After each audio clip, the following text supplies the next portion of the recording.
Running your first descent hard to bank time is actually a biological loan with a 400% interest rate that you will default on at mile 20.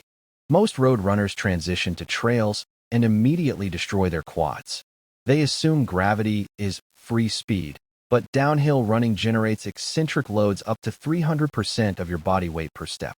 This eccentric loading mechanically shreds muscle fibers long before your cardiovascular system gets tired.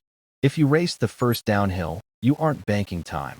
You are inducing microtrauma that guarantees a death march in the second half. But here is the twist. Your GPS pace is biologically irrelevant on trails due to elevation changes. To survive, you must switch your operating system entirely to rate of perceived exertion, or RPE, using specific anchors for each terrain type. This leads to the hardest decision for ego-driven runners, the hike transition. Biomechanical data shows that once a gradient exceeds 15%, running requires significantly more metabolic energy than hiking to maintain the same velocity.